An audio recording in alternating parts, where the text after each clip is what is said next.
guys! Hello everyone! Today is a good day to be happy and thankful. Kaya naman join me as we start a new tradition of celebrating stories na may hatid na good vibes. Together with good friends and good drinks, welcome to the first ever episode of Let's Drink to That!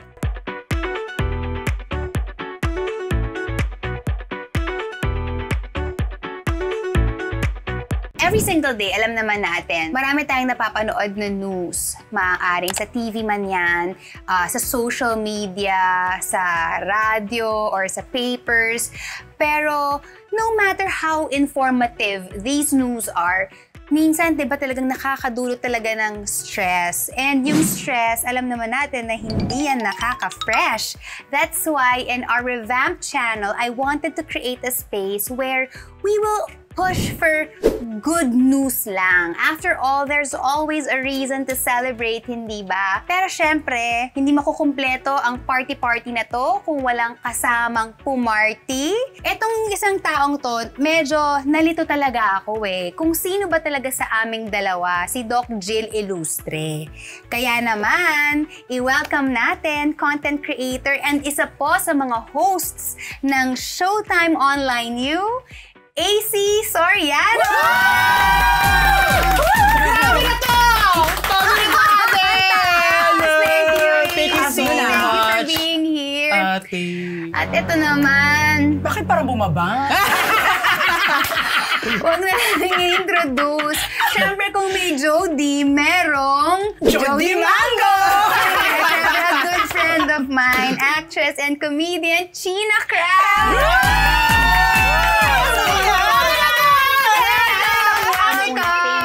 Inyong dalawa kasi it really feels good to be reunited sa inyong dalawa. Si AC, ang history namin, nagkaroon siya kasi ng parody. Kay Dr. Jill Ilustre. Sobrang aliw na aliw ako dun sa ginawa niya, yung effort. Maraming salamat. At yun ang nag-viral.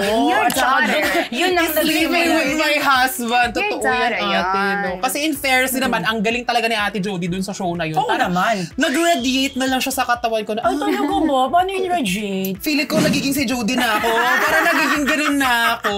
Kaya parang na-embody ko yung role ni Ate Jody doon.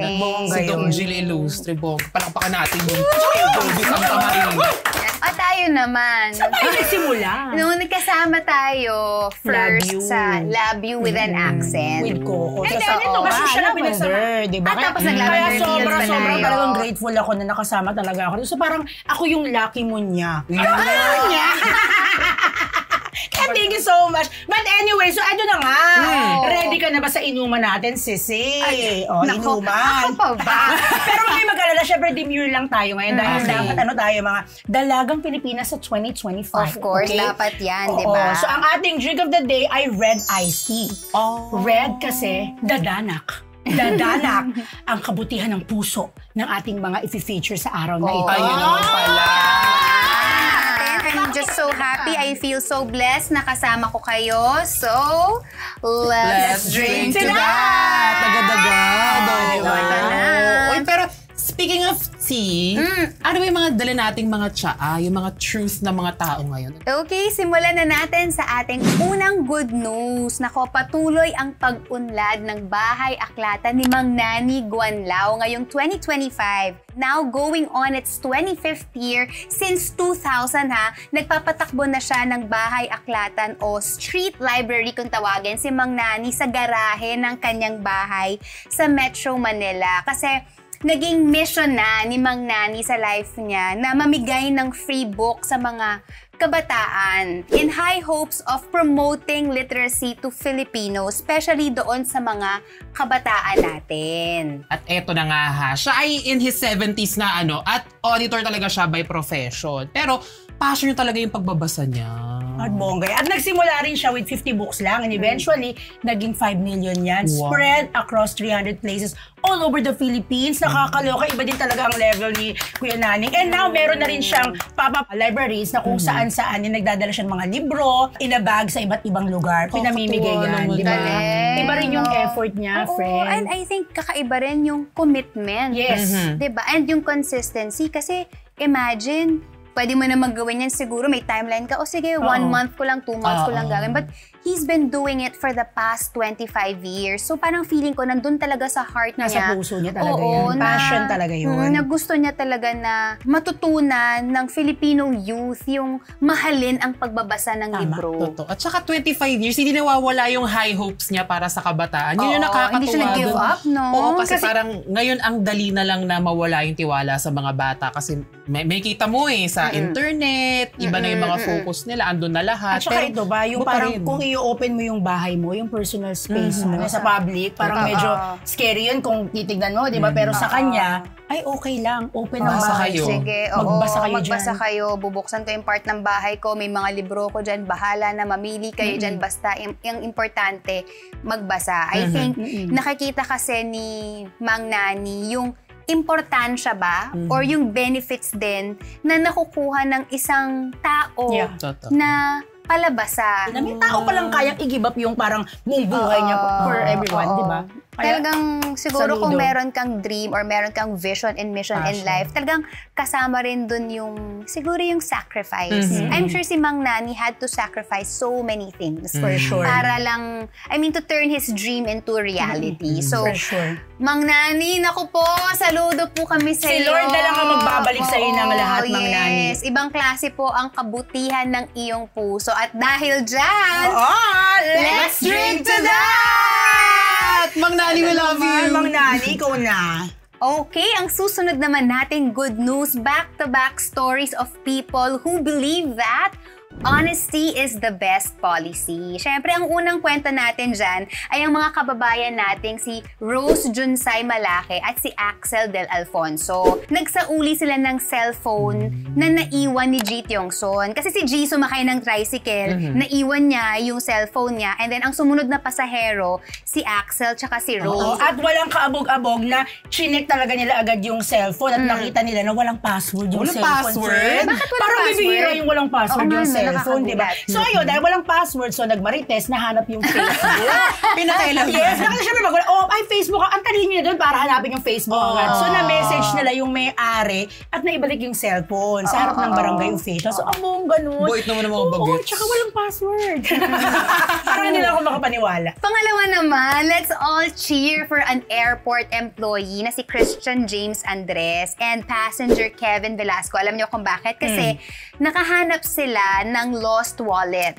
At yung wallet na yun, merong ID, merong cash, at may lamang credit card. Nakita nila yan sa Puerto Princesa International Airport. Apparently, ito ay naiwan ng isang Manila-bound Japanese passenger sa comfort room ng pre-departure area. Dahil sa goodwill ni na Christian at ni Kevin, naibalik agad sa kanya the same day din. Oh, wow! Ang bilis, ganun kabilis. Hindi pinagtangkaan o pinag-isipan. Kasi normally, parang pag kinuha mo, isusuli ko mo.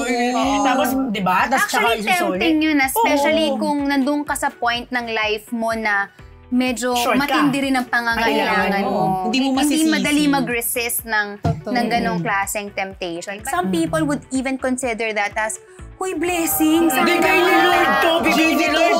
Akin to. Ganon eh. Ganon na, minsan para ma-justify na kunin. Hindi siya agad, hindi parang normal reaction for others na ang isipin is, ay hindi sa akin to, maghahanap ako ng way para maisoli to doon sa owner, diba? At saka kung naniniwala ka sa karma, hindi mo talaga siya kukunin. Kasi parang kunyari, paano kung merong nangangailangan niya, pambayad pala yun ng gamot. Kunyari yung anak, nasa ospital, tapos nag-aagaw buhay, kinuha mo, paano yun? So kung yun ang iisipin natin, yung may nangangailangan, kasi kung hindi sa'yo, di ba? Ibabalik kaya. Depende na nga lang talaga sa tao. Kung ako normal na Pilipino, ang daling gumawa ng mali.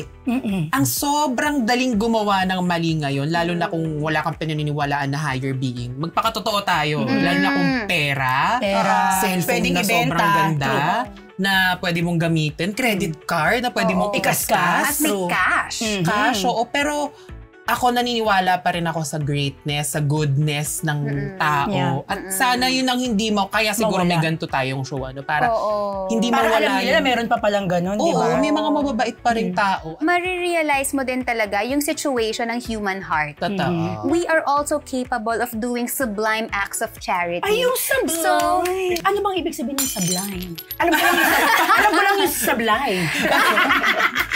kaya natin gumawa na to, 'di ba? Yung parang hindi talaga tayo dapat nawawalan ng faith sa humanity din na kahit may mga nangyayaring hindi maganda, pero may mga magaganda pa rin na worth celebrating na nangyayari.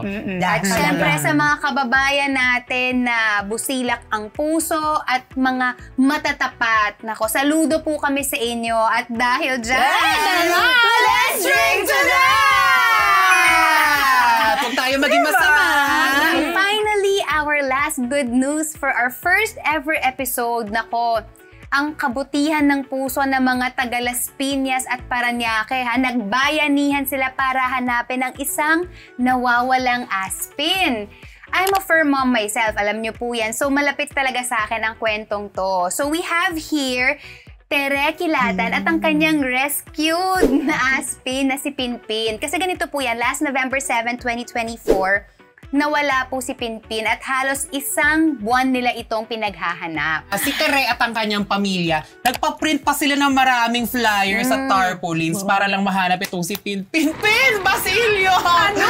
Yun yung sabi nila talaga. Pero hindi pa sila huminto dito dahil eto na nga, maraming oras din talaga silang ginugol para mapanood lahat ng CCTV footages at kumausap ng iba't ibang mga pedicab drivers, mga tricycle drivers. Pero eto ka na nga, dito kayo bibil. Apakagaling! Ano? They even tied used clothing on trees. Nagtali sila ng mga gamit na mga maamoy-amoy. Maamoy ni Pinpin. And come December 3, 2024, eto na nakatanggap sila ng tip na si Pinpin ay nasa isang creek. Kaya pinuntahan nila ito. At nakita naman nila, pero syempre, approaching Pinpin, nakita siyang homeless. So medyo natakot yung aso, kaya tumakbo. Nagpakalayo-layo na naman siya. Kaya biglang, takbo, pakalayo-layo. Kaya umabot na naman ng ilang araw ang search and rescue operation. So nakakaloka din yung partner. Pero super effort na tumulong na yung mga barangay official. Talagang lahat para hanapin itong si Pinpin. Kumapit ka dito, may pa-drone operators na. Drone compound sa serye.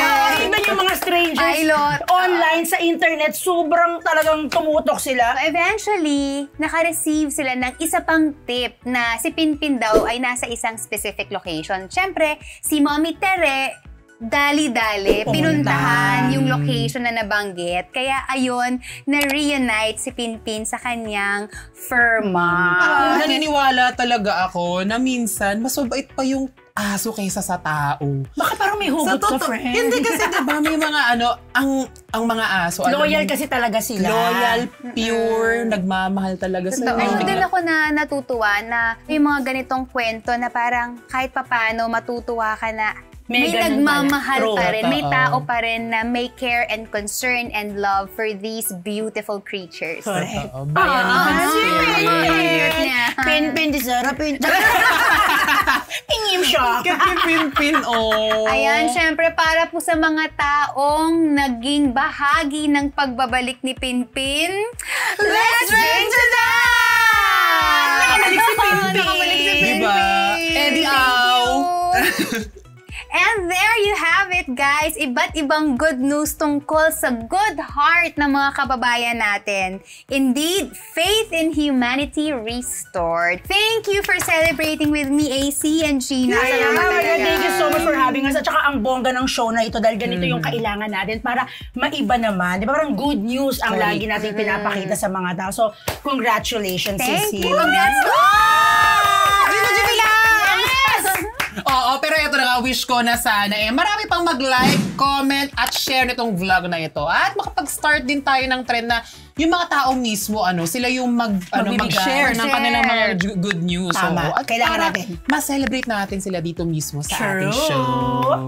For more inspiring stories na ang hatid lamang ay good vibes, just keep tuning in to your newest source of good news because every day there's always a reason to celebrate. Kaya naman, Let's drink to that! Congratulations! May tama na yata akong... Let's drink to that! Jurulo.